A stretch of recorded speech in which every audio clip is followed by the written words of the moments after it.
Hi everyone and welcome back to the Chromatic podcast. My name is Michelle and this is my place on the internet where I talk about all of my yarny adventures.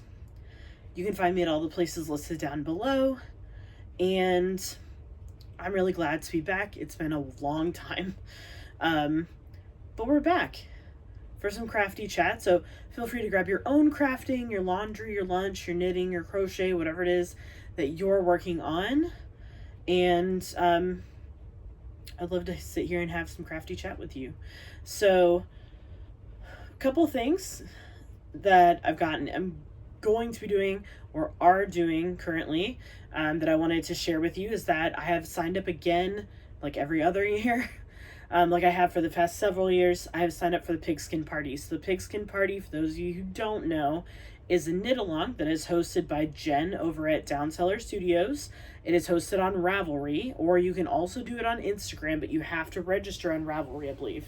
So if you go to her group on Ravelry, there is a thread that says Pigskin Party 25 start here. So you'll go there, you'll sign up, and then you'll be assigned to a team. You can sign up anytime during the football season. So the Pigskin Party started on September 4th, which was the first official day of football season, and then it will end on the day of the Super Bowl. So during that time, as you knit and finish things, you can put them into, you submit a form, and then you can earn points for your team. So every 100 yards that you knit, you earn a touchdown for your team.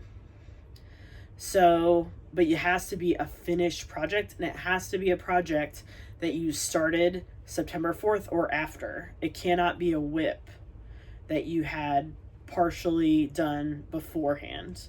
So, just something to keep in mind with the Pigskin Party. But it's a lot of fun. You get to meet knitters from all over the world that you may not have ever met before, and it's good fun. Plus, they have sponsors and they have different things going on, activities going on. So you can check out new dyers, bag makers, whatever it is that you may not have heard of before. So definitely go check them out. And then the other thing is I'm just looking at my notes. It's been a while since I did this. The second thing is I am going to be doing the Musicale this year, which is the Stephen West MCal that is coming out October 2nd. I'm very excited about it. I haven't picked colors yet, just because I've seen so many different kits for it that I'm just like, I don't know. I don't know what to do. So I've seen kits where there's like one solid neutral and then there's like a fade. I've seen it where all four are a fade. I've seen it where all four are different colors. I've seen it where all four are different colors and they're the same like darkness. So like I've seen all pastels. I've seen all gem tones of those kits, and like honestly I'm just like, you know what? I want to see it. I want to see Clue 1 before I make my decisions. So I'm going to wait until the Clue 1 video comes out and I can scroll to the end and see what the first clue looks like and then make my color choices from there. I was thinking about not doing the MCal this year, but honestly, it's music related. And for those of you who don't know, I am a classically trained musician, and music is and always will be my first love in this life. So I started playing when I was 4, playing piano, and progressed from there. So considering that the theme is musicale, I know it's not classical, it is musicals, but it's in the same realm. So yeah, so I'm very excited to see how this turns out and what it is and what it looks like. Yeah, I'm really excited. So I am waiting for that here in the next few days. It's coming up quick. Oh my gosh. I will not be doing it in the time frame of the knit along. That is not happening. I don't know how people do that. I literally don't get it. Especially the people that like they like the clue will come out and they will post within like 24 hours and that their clue is done. And I'm like, do you sleep? Like, I don't, even if you did sleep, like, I don't understand. Like, you have to be like the fastest knitter in the world to crank that thing out in 24 hours or less. Like, there's no sleeping, no eating, no going to the bath. Like, I don't get it. Like, even if you're in a different country or a different time zone than Amsterdam, like, I still don't get it. Like, I don't understand how it's possible. But every year, I always look and they're like, oh, I'm done with clue 1. And I'm like, yeah, it could be pictures of people who tested it. Of their test knits that they just took a picture after every clue, but like some of those people like legitimately have it done in 24 hours. And I just don't like how do you do that? I don't understand. Plus, like, how do you do that and not like hurt yourself? Like, do you just like knit while you're sleeping? Like, I don't understand at all. But yeah, so that's always interesting too, to keep an eye out for. So those are the two things that I'm going to be doing this fall into February. I have some knitting to show you. So first of all, I have finished 5 mittens. Yes, there's only 4 here. I don't know where the 21st is, but I finished my second set of these mitten advent calendars. So this is 20, 22, 24, 25. No, 20, 22, 23, 24. So each of these mittens, there's like Santa, reindeer, like a snowflake situation, and a star. So last time I had just finished number 19 and was starting on number 20. So I have finished the second set, which is my set advent calendar of these mittens. And then the other thing that I have started and finished since the last time we chatted was the Rainbow Road pattern. So Madeline Tosh during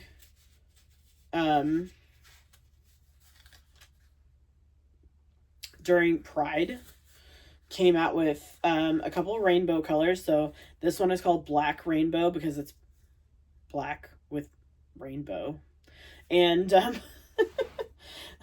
so they have it in their sport, and there was a pattern that came with it called Rainbow Road.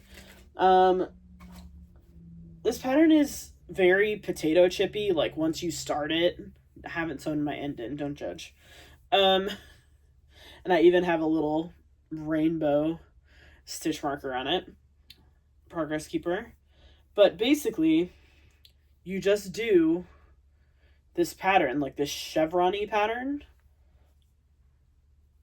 if you can see it, all the way down, and you're increasing every row until it gets to be like this. So it's like a obtuse triangle. Like so, but here's my thing, like, and honestly, please tell me down in the comments if you know the answer to this question, because I don't. Like, when you wear this, like, this side is so skinny, right? And this side is so not. Like, when you wear it, like, like, what do you do? I don't understand. Like, like this side is like so much bigger and it has so much more fabric, so it's like way warmer than this side, and so it feels kind of lopsided and weird. And like for some people that might be their jam, but like I literally can't figure it out. Like, what do you do? What is this supposed to, how are you supposed to wear this? I don't know. So it's just like a little shawlette situation. Um, so I don't know. I don't know what you're supposed, like, are you supposed to be like, look at my shawl, or like change it into like a bandana situation? Like, I don't know. But if anyone knows, if they could put their suggestions down in the comments, I would greatly appreciate it, because Lord knows that I don't know how you're supposed to wear this. But I really liked the yarn, and I really liked making it, which was great. I just like don't know if I'd actually wear it, or like how to wear it. You know, just things. It's fine.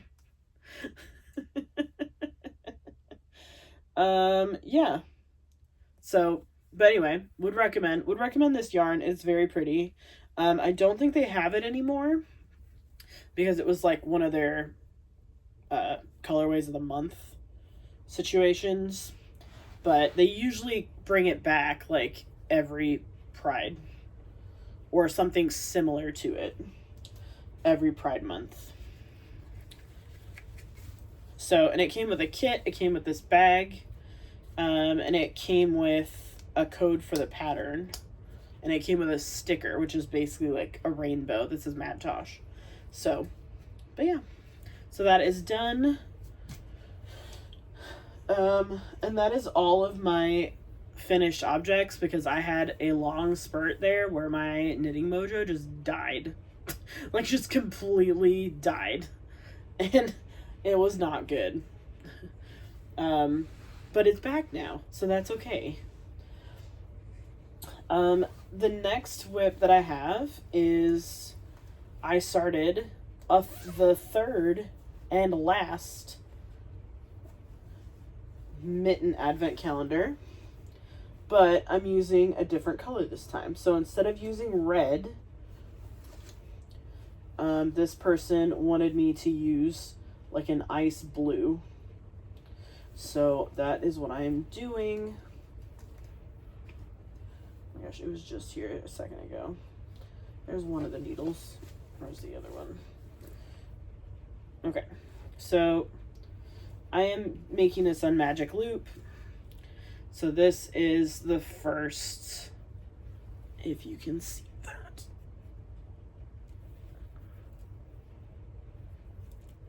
So it's starting to be like an 8-point star. I don't know if you can see it better on the back or not. But it's beginning to be an 8-point star. And I just dropped all these stitches. Y'all, hot mess. It's okay. I'll look at them later. Not worried about it. Okay. So that is in the works. Mitten number, I don't know, 1,000. Okay, so mitten number 49 is in the works. I do have an update on my Slipstravaganza blanket, but I hurt my knee and I have to bring it upstairs from downstairs. And my leg's kind of unstable as it is, and I didn't want to risk it because it's pretty heavy. So I will bring that next time, after my knee has some time to recover. Next thing, I have made some progress on my Sweet Shop blanket.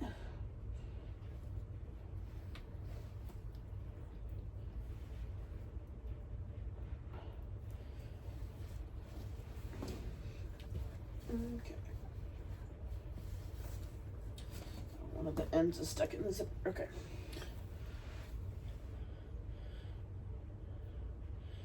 Alrighty then. So at this point, I have almost a full 4 rows down, and let's see, 1, 2, 3, 4, 5, 6, 7, 8. Wait, 1, 2, 4, 5, 6, 7, 8. Okay, so I have 8 across, and 4 down so far. I did rip some of it out because some of the squares were going the wrong direction and it was bothering me. So I did rip part of it out, and then I added the bottom row of squares and am finishing up the last one over here. So that is in the works. Getting there little by little. There's only a billion ends. It's fine.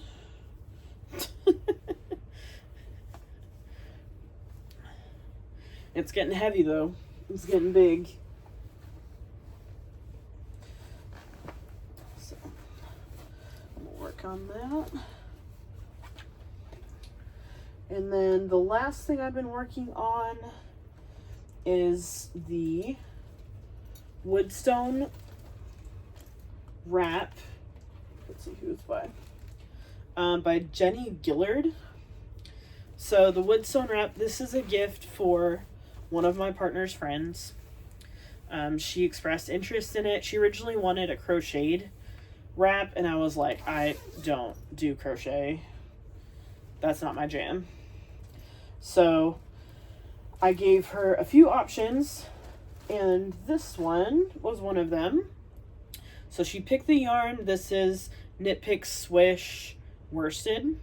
I've used 2 50-gram balls of it so far. And let me show you the front. So it's got a lot of cable situations going on. So it's got real cables, it's got faux cables, it's got eyelets, it's got yarn overs, it's got decreases and increases to make kind of this patterning going on in the middle. So there's just a lot going on. It is semi-memorizable. The only thing that I have to check the pattern for really is which row am I on, because I have ADHD and do not remember. And 2, which cable row am I on? So do I start with it in back, in front? Where am I at? Because the other ones are just following the pattern, which is pretty easy. You just knit where you knit, you purl where you purl. That's basically it. But it's just the cable rows that I'm still working on memorizing. But I would highly recommend, it's an 8-row pattern that you just repeat 50 times or until it's long enough. So I've finished 12 so far, which is suspicious because I've only used 2 balls. Like, I've only used a full one, and then I still have part of a second one left. So I find that suspicious, but we'll see how long it is and how long it needs to be and all that stuff when I get there, because right now we're not even close. But that I'm hoping to knock out here in the next, month or so. So that I can get it to her before Christmas and I can get it blocked. So that is my goal with that. As far as knitting goes, I went to DFW last weekend, which is a fiber festival in Dallas-Fort Worth that is really big and really popular. DFW was a blast. I'd never been to a fiber festival before, and we took 3 classes. So I went with a couple of people from my knitting group here in Arkansas. We drove down, and the first thing I see when I get there to get past the border of Texas is we stop at a restaurant, and they had this thing on their menu. It's literally a pound of onion rings. It's what it was called. I was like, Jesus. And they were this big. They were almost as big as my face. I was like, wow. That's just a lot. That's a lot of onion, a lot of ring, a lot of Texas. I get that everything's bigger in Texas, but maybe it doesn't have to be. You know what I mean? Calm. But yeah, great food, lots of fun, great company. I got to visit with one of my friends that lives down there. Hi, Caroline. She's not watching. I don't know why I'm pretending that she is. She's not. She's not a knitter. um, but yeah, it was really great seeing her. And then we had 3 classes while we were there. So we had a class on Selbu mittens, how to knit Selbu mittens, and how to tell. So Selbu mittens, Norwegian knitting, they don't have main color, contrast color. They have color dominance, which is different because the dominance can change row by row depending on which color is more present. So what I mean by that is if some rows, so in the pattern that we were using, I was using white and black were my colors. If there are more stitches in white in a row, then that is the dominant color. If there are more stitches in black in a row, then black is the dominant color. So it's all about like figuring that out and then learning the typical decreases, increases, thumb, gusset, and creation, and going from there. So it was a really good class. The main thing that I learned in that class, other than the color dominance thing, was that I can't count without. So I didn't have it loaded to my knit companion, so I couldn't like highlight the row that I was on. So like I kept looking at the wrong row on the pattern, and so I would like knit part of one row and then try to knit and part of another row, and like the numbers wouldn't work out, and it was a mess. So I was just like, you know what? We're just gonna start over. So I literally just ripped everything out after that class. Then the next class we took was a center out construction class. So there are some patterns which have a blanket that I'm not showing right now because it's huge, but the Slipstravaganza blanket is a center out blanket. There are plenty of other center out patterns that you can see. It's anything that starts with a circle or an oblong or rectangle in the middle. A lot of those have center out construction. So not saying they all do. I'm saying that like if it looks like it spirals out from the center, it probably is center out construction or crochet. Either way, but still center out construction. So it's just learning the different types of center out construction. Our instructor was so good. His first name is Xanthi. I can't remember his last name. But he was like if you've seen the movie Wonka, he was like Nicholas Chalamet in Wonka, like level energy. Like he was like peppy and positive, and like he was a little bit anxious because he had some technical difficulties the night before, and he was using a new projector that was like not, because his old one died, that he brought with him, and like it was a whole thing. But like yeah, but he was really good. Would recommend taking classes at DFW in the future. Definitely planning on going again next year. And then I did take a 3rd class. So the 3rd class was hosted by Leslie of Knit Graffiti. Leslie is her real name. She is Knit Graffiti. She is a designer, and she has designed the Audacious shawl. So her class was about a shawl that she's created that's brioche. It's a brioche shawl with color pooling yarn, so that you can get these little bobbles throughout. So I started mine. I ripped it out after the class because I was screwing up the brioche. And I really just need to like look at it and like pay attention to what I was doing. Also, there was side note, there was a woman in our class that 100% was drunk. Like she spent most of the time talking about all the like drinks that she drinks, and like how much, like how she's not drunk, and how her husband says that she can't drink while she's there. And like she had like she had like a Coke Zero bottle, but I was like, there could be anything in there. But I was just like, and like she got up randomly and just like left and went and got Leslie's book that she was selling at one of the stalls down below. But the problem is that like the book was full of shawls just like the Audacious shawl. And she was like, yeah, I can't do this. You should write a note in my book that says stick with crochet. And I was like, okay now. I was like, why would you buy a book full of patterns that you cannot knit? I was like, I don't understand. Like, you could have had her sign anything. You didn't have to get her to sign a book. Anyways. But, yeah. So, that was interesting. Would recommend the Audacious shawl if you haven't purchased it or haven't seen it before. Would recommend that you check it out. And also check out Knit Graffiti. And then we went shopping. So the market at DFW was massive. So they had over 100 vendors there, and like a lot of them were knitting related.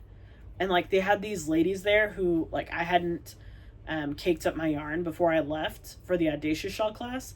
And so I brought it to them like early that morning, and I was like, hey, I'd really love it if you could wind these up. And for like a very small fee, they were like, yeah, we can do that. I think it was like $6 to have 2 skeins wound.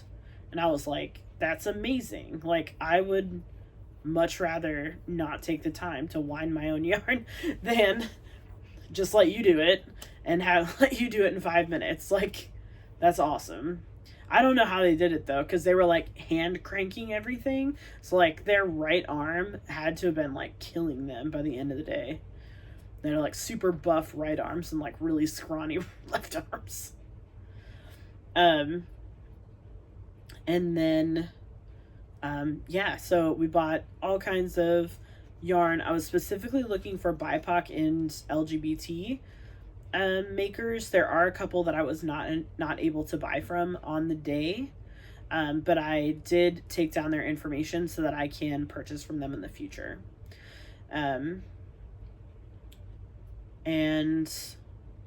the best booth, okay, so I love all the yarn, don't get me wrong, but there was this lady there who had these freaking awesome cookies, okay?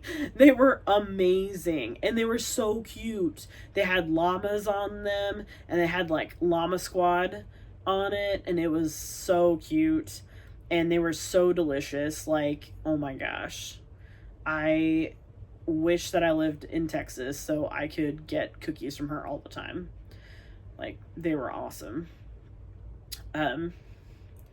But yeah, so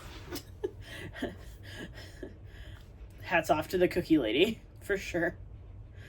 I think that's about it for DFW, and then we came back. So we're really only there for like, we got there Thursday evening, had classes most of the day Friday, and then I hung out with my friends. And then Saturday we went shopping in the morning, and then we had class in the afternoon. And then I went back to my friend's house to hang out because I haven't seen her in years. So I was like, we have to talk and hang out because I never get to see you.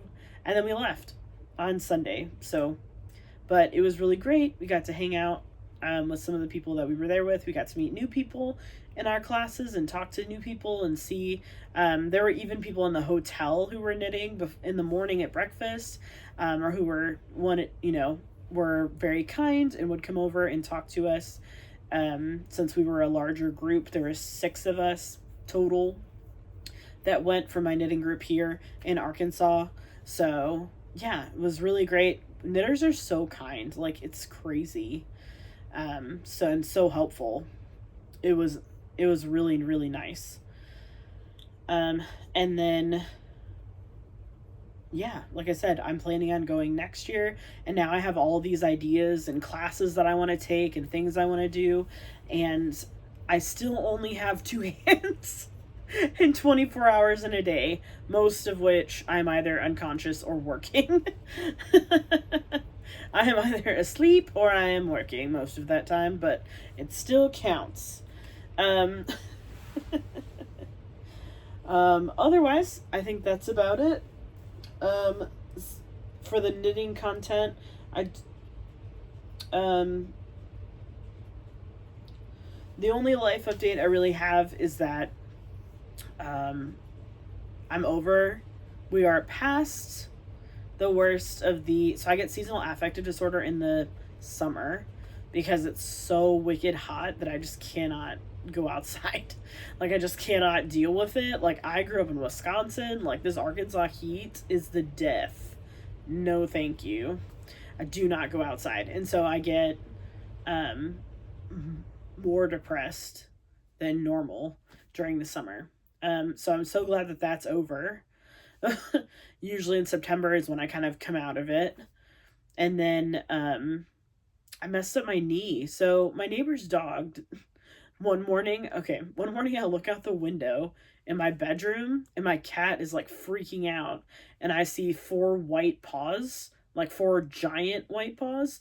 And I'm like, that's not my dog. And I go out there and there's a Great Pyrenees in my backyard and it's my neighbor's dog. And she had like Kool-Aid Man like broke through the fence and come into our yard. And I was like, what the heck? So I was trying to like wrangle her. And in the process of wrangling her, we had put out these sandbags to kind of like direct the flow of the water towards the drains that we have in our backyard. So we had those out, and then we had the gravel, and then I was trying to grab this dog, and in the process of like slipping in the gravel and being around the hard sandbags and that dog, like I slipped and just like nailed my knee really hard. It was not good. So I've been experiencing knee pain ever since. I've been trying to get crutches, but the place that I ordered them from, every week I call and they're like, well, we can't get them yet. And I'm like, it's not like I'm ordering like it's not like I'm ordering a candy bar where like it can wait. Like, I'm ordering crutches because I don't like, my leg feels bad. My leg is in pain. So I go Tuesday for an MRI. Fingers crossed that it's nothing serious, but we'll have to wait and see what happens at that appointment. And but it just, whatever it is, I hope that it is easily fixable. And because like as my day progresses, it gets more and more painful. And I'm trying not to take as many, like, I'm not on painkillers, but like I'm trying not to take like Tylenol or Aleve or whatever as much as possible, just because if I need it later, it may not be as effective if I take it a lot now. So, plus, like, my kidneys and my liver thank me for not taking them. So yeah. So I'm just kind of like, I just need to get through this appointment Tuesday, and then we will have an answer, and then I will go see my doctor next week, and then we will come up with a game plan for whatever the problem is. So, fingers crossed, I'll keep you updated the next time that I talk to you about it. Other than that, there's not anything else going on here. Don't have any upcoming trips or anything planned as of yet. And yeah, just doing my normal thing, knitting when I can.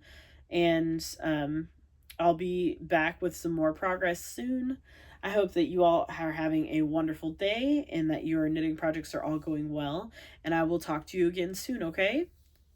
Bye, y'all.